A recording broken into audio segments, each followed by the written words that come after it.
I'm so good. Wonderful to have the opportunity to talk to you guys. I've watched most of the series. It is freaking hilarious.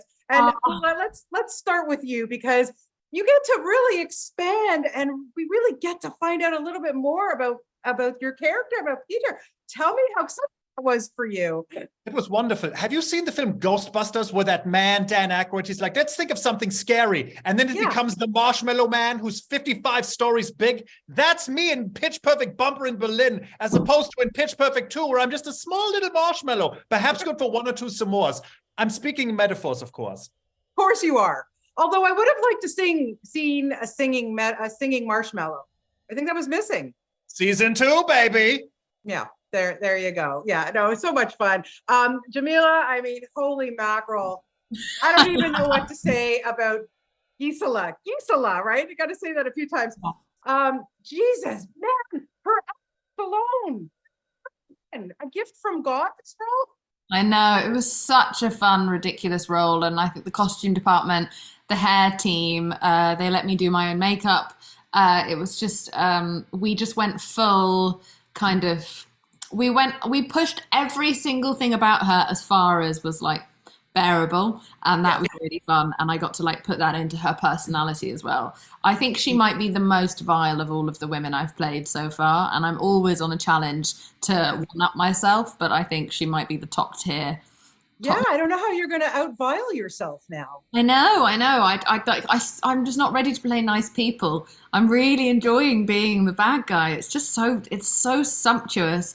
And Adam Devine has this just like boy next door innocence that is particularly fun to play off of and bounce off of. And I just had such great chemistry individually with each of these wonderful actors on the show. Like being able to find my comedic chemistry with Sarah Hyland was such a joy. She's so funny. She's such a great screen partner. And I think all of us are just really generous and really silly. And we're all just children stuck in adult bodies, being forced to adult, who got to let our freak flags fly in this show. And I hopefully you enjoyed that. Oh yeah, which is the way you should be able to do that, live life. Lyra, let's go to you because Thea, she's Peter's sister. They're a little bit different, but I got to ask you, hilarious as well, like great performance. How do you manage? What is your secret to keeping a straight face working with all these people? Well, I guess because I've always wanted to be like Thea, and I said it in a lot of interviews. I was just not cool enough, brave enough to be. I'm just an actor, and I think I finally, since I was a kid, and this is like this true story. I always like, sometimes you have like a fantasy in your head, and you pretend to be this person. Yes. Whatever, and this is exactly like what came to life. Like to me, it was just so easy because I was her. Like I got this possibility to do that, and I was literally standing there and being like, I loved these people so much, but like I felt so much like her, especially at the beginning before, her character and her soul started to unfold. So yeah, it was pretty easy to me to do that, and also of course the styling and the hair and the makeup helped a lot. Yes. And, and other actors also as well. So yeah, I couldn't keep my shit together at all. I can't. I have no capacity whatsoever. Adam Devine. Pretty hard. Destroyed me. Well, I'm sure it's hard. Yeah, you guys should get extra pay for that. Honestly. Agreed. It's a whole other skill set to be able to not corpse. I swear to God. We are very lucky that everyone is not just funny because of the writing. Everyone's funny off the page. Yeah.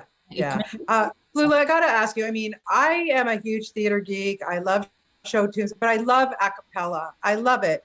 What is this? Like, why are we loving the movie so much? And I know people are going to just go bonkers for this series. Why do we love that music so much? It's like when you're listening to a normal song, but then all of a sudden it's sung by like penguins. You're like, what is happening? That is amazing. These birds that can't fly are singing the most favorite song by Dire Straits I've ever heard. I want my MTV. It's delicious. Count me and Jameela. What's wrong?